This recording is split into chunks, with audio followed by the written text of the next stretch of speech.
Isang pagmamahal na kaya na ngayong lumaban at makipaglaban para sa isa't isa. Isang pagmamahal na hindi na ikahihiya pa anuman ang sasabihin ng iba.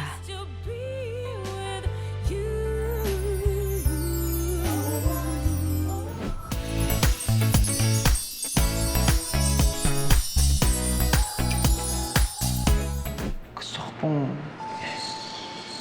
ipaalam sa mga tao na wala na si Joey. Patay na siya. Okay. Kung yun ang gusto mo mangyari, yun ang gagawin natin. Pero paano po sila Miss Bathilda po? Sila Violet, yung mga tao po na nandito sa bahay? Akong bahala. Salamat po, Sherman. Thank you po.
Lubos ako nagpapasalamat sa inyong lahat. Dahil hindi niyo lang ako tinanggap, kundi pinaramdam niyo sa akin ang inyong pagmamahal. Hindi niyo alam kung gaano ako kasaya ngayon. Dahil ang matagal ko nang inaasam-asam na pangarap. Ngayon ang initupad ko na. Kung bibigyan lang ako ng pagkakataon para isa-isahin kayong pasalamatan sa inyong mga kinauupuan. Ginawa ko na. Gusto kong yakapin kayo ng buong buo. Tulad ng pagyakap niyo sa akin.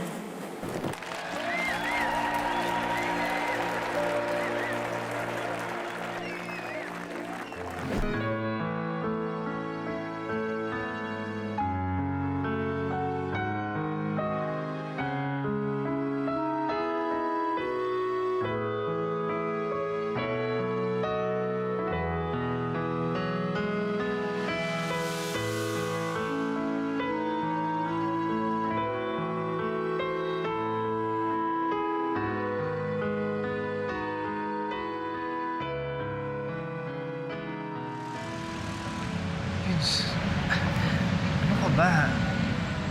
Bakit ka pa bumalik dito? Eric, pinuntahan kita dito kasi okay na sa mga anak ko. Alam ko this time matatanggap ka nila. And I'm here. Naghihintay sa'yo kasi sabi ni Lali, puntahan kita eh. Kasi sabi niya sa akin, after all these years, mahal mo pa rin ako. Eric, inaamin ko hanggang ngayon, mahal na mahal pa rin kita.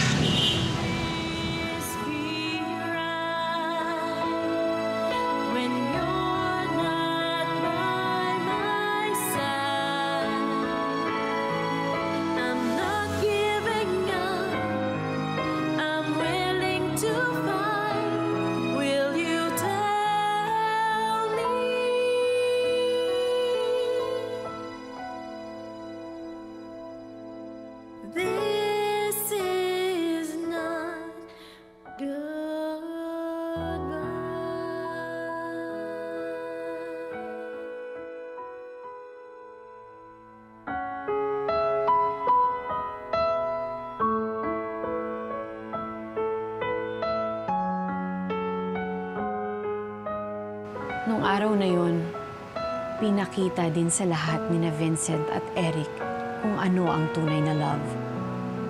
When you're strong enough na maghintay, magsakripisyo, na ipaglaban ang karapatan mong umibig.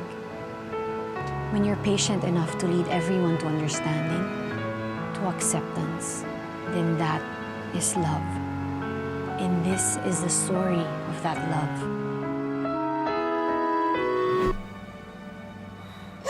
I'm so scared of you, Althea.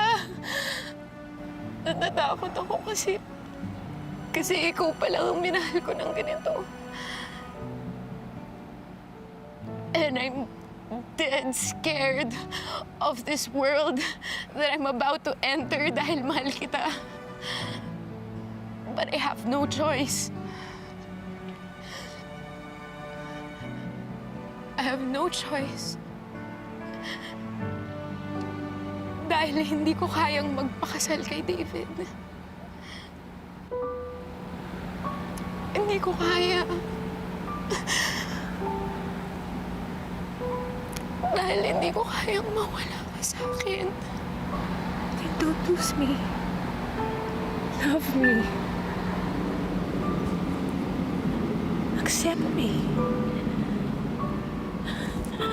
Find me worthy of your love because I'm so darn worth it. I'm a good person. I'm worth it.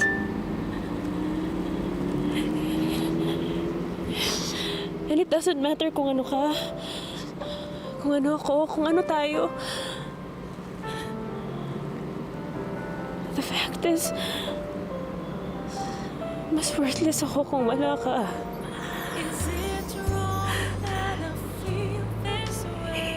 Hindi ko kaya mawala ka.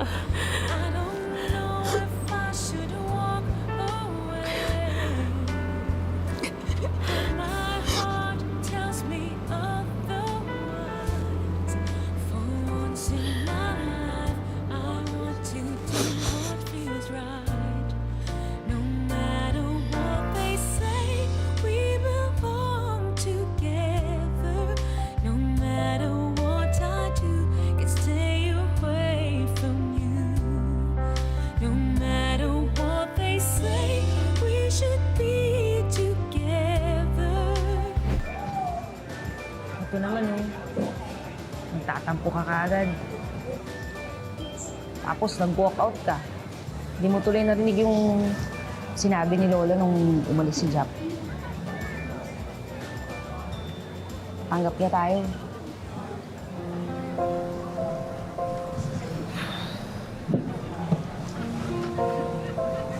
Kosa, alam mo, kahit ako din nun Litong-lito ako. Sabi ko sa sarili ko, gagi, nababakla na yata ako. Kasi lumambot na yung puso ko sa'yo. So, yun, hindi ko na nilabanan. Sabi ko din, bahala na. Alam mo yun, wala naman akong pakialam kung pagtawanan tayo o laitin ng iba. Basta, para sa akin, ang importante, saka totoo. Mahal na kita.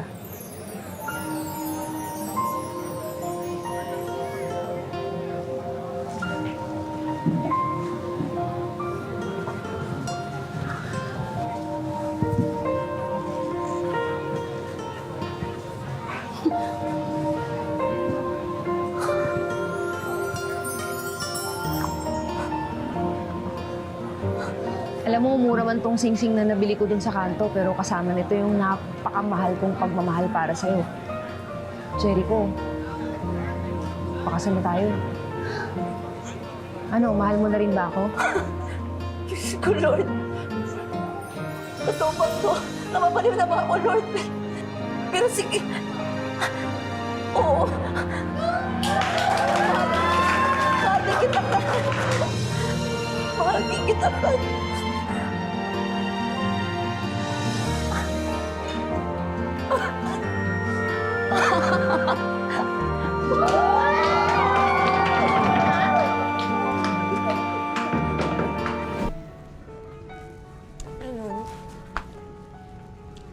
ba talagang magpakulong sa puso ko? Alam mo naman na ayaw ni tatay sa tomboy, di ba? Sino naman na may sabi sa'yo? Ay, Sir, Anak, nahirap lang tayo pero hindi ako mapanghusgang tao. Ang ayaw ko lang yung manloloko. Pero ang tingin ko naman dito kay Jing, mukhang totoo naman yung intensyon niya sa'yo. Kaya Jing, inaasahan ko lang sana na kung ano man yung pinapakita mo ngayon ay hindi mo babaguhin. hindi po. At nasa iyo na yan, anak. Kung anong desisyon mo, igagalang ko. Hmm? Sige. Hindi ko na kayo istorbohin, ha? okay. Bait kayong dalawa, ha? Opo, salamat po.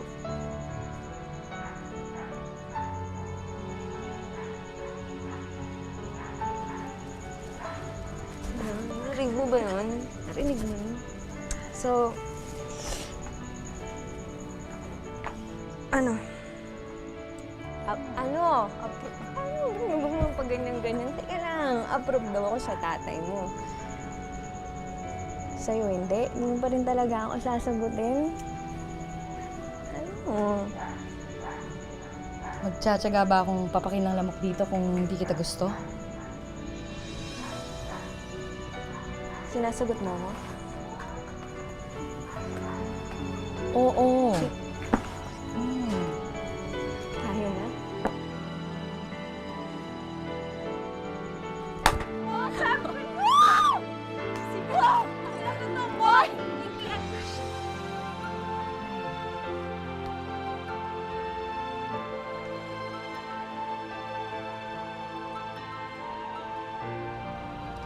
Mahal na mahal kita, Jing. At kung kasalanan man tong ginagawa natin, handa akong makulong. Basta ikaw lang kasama ko. Sobrang mahal kita. At kung papatawan mo nila ako ng parusang bitay, handa ako harapin yung lahat. Basta huwag ka lang mawala sa akin.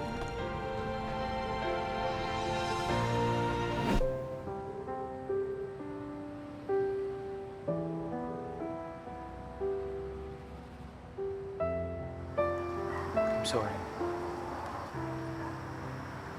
It's okay. Trixie.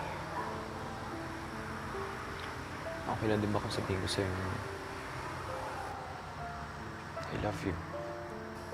Pinagtitripan mo na naman ba ako? Hindi.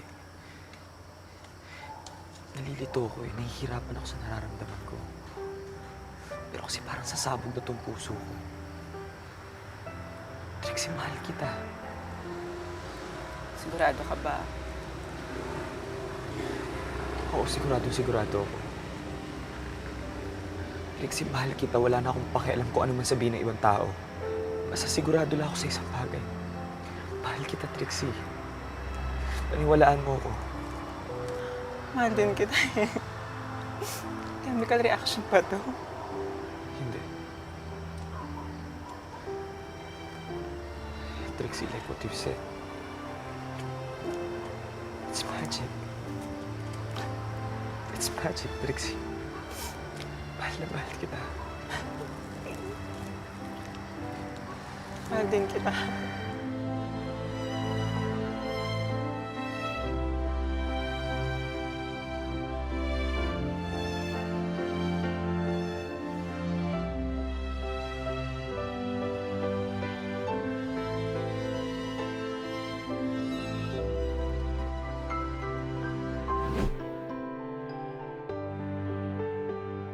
Hello, baby.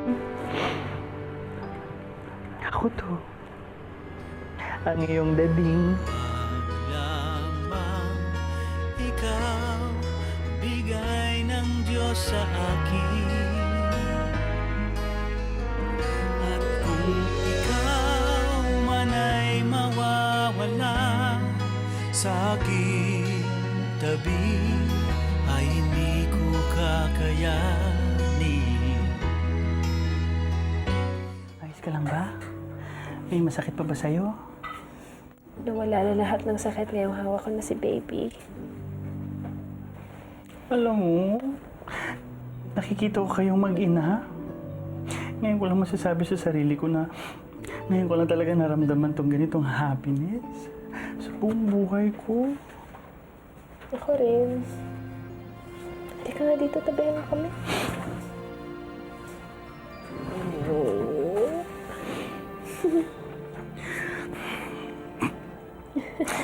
Pasensyahan mo na ang dading mo, baby ko, ha?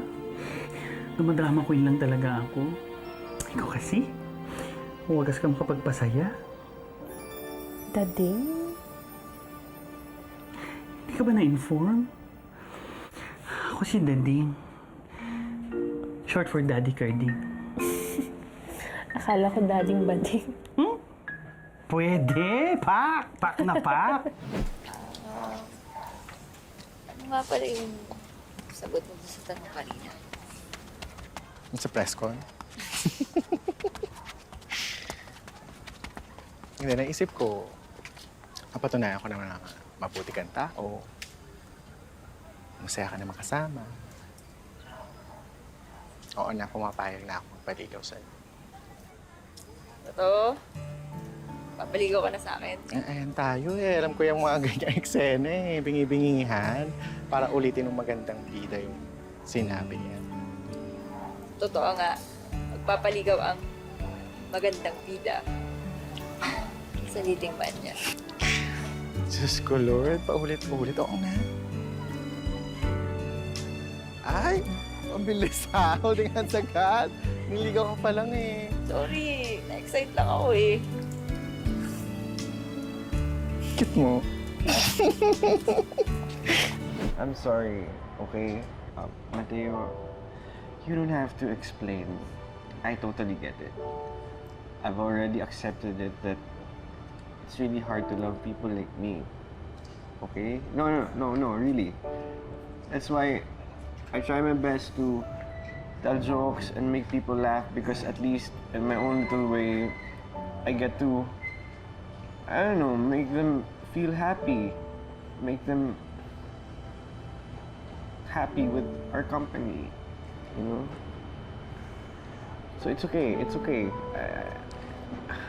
I'm used to it. Listen to me, okay? You're very special for me. But as a friend for now. I used to have a brother. I mean, a sister. She also used to be a trans woman. So, I kind of knew all her struggles. And one day, this bunch of really bad people took her and they were like teasing her, like making her feel like terrible. And worse than that, they killed her. Yeah. So they killed my sister, and I just couldn't do anything about it. You know? And after that moment, I promised myself I would do everything under my power to protect them, to understand them, to defend them, because I wasn't able to do that for my sister. 3 taong kami magkasama para nakipaghiwalay ako. Tapos ngayon, tinakwil pa ako ng pamilya ko.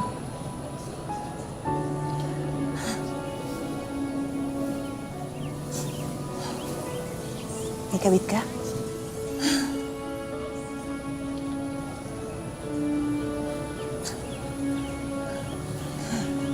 Sana nga, gano'n na lang eh.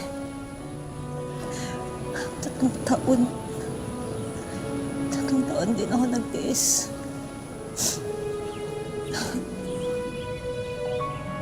Lesbian ako. Anong problema dun? Parang nasayang yung 3 taon. 3 taon na relasyon ko. Tapos yung pamilya ko. Tinakwil ako ng pamilya ko.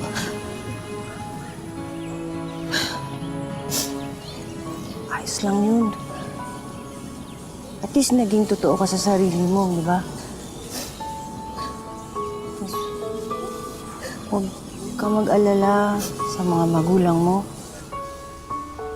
Maintindihan din nila ikaw. Tsaka matatanggap ka rin nila. Matatanggap din nila tayo.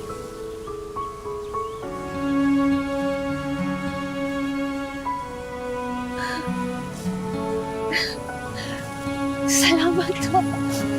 Salamat.